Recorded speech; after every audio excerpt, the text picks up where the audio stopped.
ছেলেরা হস্তমৈথুন করলেও ছেলেদের ভার্জিনিটির কোনো একটা ব্যাপার স্যাপার নাই, ভার্জিনিটির ব্যাপারটা কিন্তু তাদের ক্ষেত্রে কিন্তু আসে না।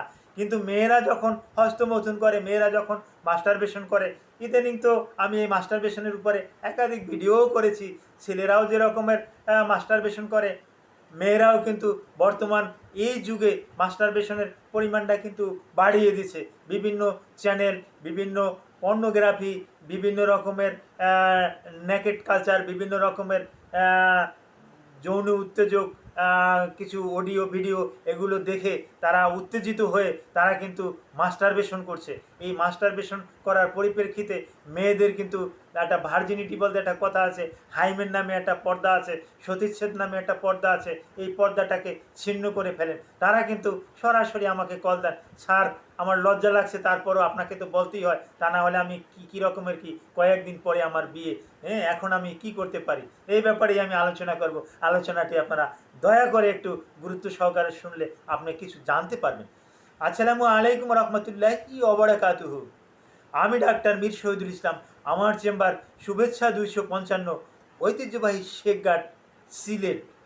যে কোনো একটা সার্চ ইঞ্জিনে ডাক্তার মীর শহীদুল ইসলাম কথাটি লিখে সার্চ দিলে আমার সম্পর্কে আপনি যাবতীয় তথ্যাদি পেয়ে যাবেন আমার লোকেশন, পেয়ে যাবেন আমার একটা ভিজিটিং কার্ড।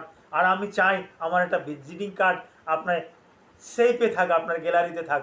বিপদে আপদে আমার নাম্বারে যদি আপনি কল দেন, আমাকে কিন্তু আপনি পাবেন। আমি চেষ্টা করব আপনাকে ভালো একটা পরামর্শ দেওয়ার জন্য। কোন রোগটা আপনার হয়েছে, কোন ডাক্তারের কাছে যাবেন, কোন ডাক্তারের কাছে গেলে আপনি ভালো একটা পরামর্শ পাবেন, এ ব্যাপারে আমি আপনাদেরকে একটু সহযোগিতা করতে পারবো।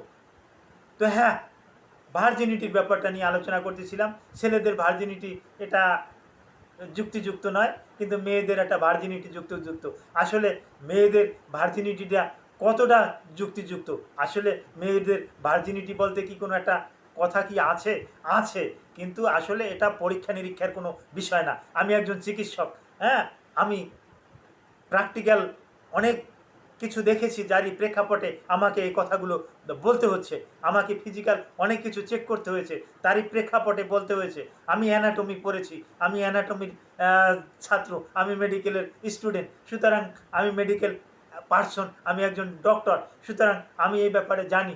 তার পরিপ্রেক্ষিতে এই ভার্জিনিটির উপরে কিছু আলাপ আলোচনা করারও সুযোগ পেয়েছি। অর্থাৎ ভার্জিনিটি বলতে আসলে মেয়েদের তেমন কিছুই নাই, এটা যে কোনো সময় একটা ছিঁড়ে যেতে পারে। হ্যাঁ, একটা মেয়ের এই যে হাইমেন, যেটাকে আমরা চিকিৎসা বিজ্ঞানের ভাষায় হাইমেন বলি, অ্যানাটমির ভাষায় যেটাকে হাইমেন বলি, যেটাকে বাংলায় বলে সতীচ্ছেদ পর্দা, এই সতীচ্ছেদ পর্দাটা যে কোনো সময় ছিদ্র হয়ে যেতে পারে। তারপরে বয়স 11 বছর হওয়ার পর যখন মেনার্ক মাসিক শুরু হয়, এই মাসিক শুরু হওয়ার পর কিন্তু মাসিকটা তো বেরিয়ে আসলে তো একটা পথ লাগবে, তখন আর হাইমেন থাকে না। হাইমেনের যদিও একটা পার্ট ছিঁড়ে যায়, আস্তে আস্তে কিন্তু একাধিকবার পার্ট ছিঁড়ে ওখানে ইনফেকশন হয়ে ওটা বেশিরভাগই ছিঁড়ে যায়।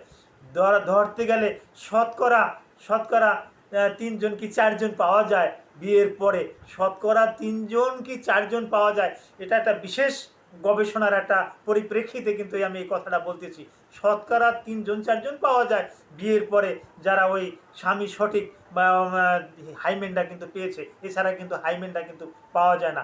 8 বছর এই 12 বছরের পর থেকে কিন্তু এটা নষ্ট হতে থাকে। একটু খেলাধুলা করলো, জাম্প করলো, হাই জাম্প দিল, লং জাম্প দিল, এই হাই জাম্প লং জাম্পের পরিপ্রেক্ষিতে এই ভার্জিনিটিটা কিন্তু নষ্ট হয়ে যায়। তারপর যারা মাস্টারবেশন করে, যারা বিভিন্ন রকমের টয় ব্যবহার করে, বিভিন্ন রকমের প্লাস্টিকের বিভিন্ন রকমের পেনিস পাওয়া যায়, এই পেনিসগুলো ভ্যাজাইনাতে প্রবেশ করে, হ্যাঁ, বা আরও কিছু প্রসাধনী বা আরও কিছু এরকমের মার্কেটে অনেক টয় পাওয়া যায়। তারপর আসে কিছু এরকমের আরও কিছু পাওয়া যায়, যেগুলো নাম আমি জেনেও এখন উচ্চারণ করতে পারতেছি না। হ্যাঁ, এরকমের অথবা তার ফিঙ্গারিং করা, মানে আঙ্গুল দিয়ে এই ভ্যাজাইনের ভিতরে আঙ্গুল দিয়ে সে যৌন তৃপ্তি নেওয়া, এরকম নিচ্ছে। তো ভ্যাজাইনের ভিতরে যখন আঙ্গুলটা দিচ্ছে, তখন ওই হাইমেনটা কিন্তু আর থাকছে না, হাইমেনটা কিন্তু ছিঁড়ে যাচ্ছে, এই পর্দাটা কিন্তু থাকছে না, সতীচ্ছেদ কিন্তু আর থাকছে না।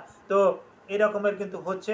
কিন্তু ওই এই মাস্টারবেশন করলেই যে মেয়েদের যে ওই সতীচ্ছেদ পর্দাটা ছিন্ন হয়ে যায়, এটা কিন্তু না।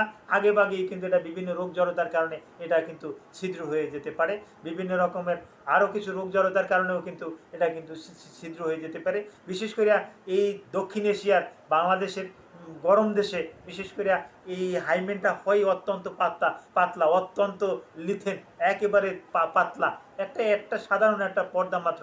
অনেকের ধারণা যেটা ওই স্বামী স্ত্রী যৌন মেলামেশা করবে, স্বামীর লিঙ্গটা ওই ভ্যাজাইনের ভিতরে যাবে, যৌনাঙ্গের ভিতরে যাবে, যৌনাঙ্গের ভিতরে গেলে তখন রক্তপাত হবে, তখন কিন্তু ওই পর্দাটা ছিদ্র হয়ে যাবে। আসলে যে না, তা না। এরকমের শতকরা 3 জন 4 জন হয়তোবা পাওয়া যেতেও পারে বর্তমান, কিন্তু তাও না পাওয়া যেতে পারে। আর যে কিছু কিছু ফিজিক্যাল এক্সামিন করা হয়, চিকিৎসক দিয়েই যে ফিজিক্যাল এক্সামিন করা হয়, এর কোনো ভিত্তি নাই।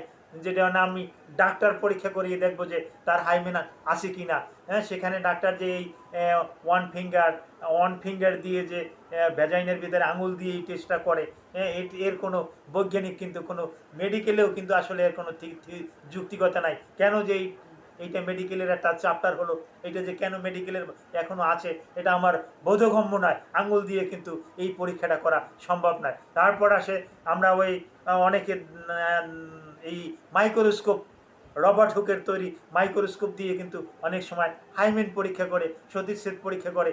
এরও কিন্তু কোনো একটা বৈজ্ঞানিক কিন্তু একটা যুক্তিকতা নাই। এখন কিন্তু এটা কিন্তু আর তেমন একটা যৌক্তিকতা হিসাবে কিন্তু দেয় না। তারপরও কিছু কিছু হিন্দু শাস্ত্রে কিন্তু এই হাইমেনের উপরে বেশি একটা গুরুত্ব দেয়, এবং এখানে কিন্তু একটা স্বামী স্ত্রীর একটা কোলাহলের সৃষ্টি হয়। অন্য অন্য ধর্মেও কিন্তু এটা নিয়ে যে কোলাহল হয় না, ইসলাম ধর্ম, খ্রিস্টান ধর্ম, ইহুদি ধর্ম, এখানেও যে হয় না, এখানেও কিন্তু একটা কোন্দল সৃষ্টি হয়। আসলে এটা হাইমেন তার ছিল কি ছিল না, অর্থাৎ এটা একটা মহিলাই বলতে পারবে সে কোনো পুরুষের সাথে কোনো মিলামিশা করেছে কিনা, বা সে কখনো মাস্টারবেশন করেছে কিনা। এটা যদি সে সত্য কথা বলে, ওই মহিলাই বা ওই মেয়েই কিন্তু বলতে পারবে, এছাড়া কিন্তু এটা আদৌ কিন্তু সম্ভব না। তো হাইমেনের উপরেও যদি আপনাদের কোনো জানতে ইচ্ছে করে, আমাকে ভিডিওর কমেন্ট বক্সে, আমার হোয়াটসঅ্যাপে, ইমোতে আপনারা আমাকে নক করবেন, আমি আপনাদেরকে জানাই দেব। আজকের মতো হাইমেন নিয়ে এ পর্যন্তই সমাপ্ত রাখলাম। সৃষ্টিকর্তা সবাইকে ভালো রাখুক। Thank you all.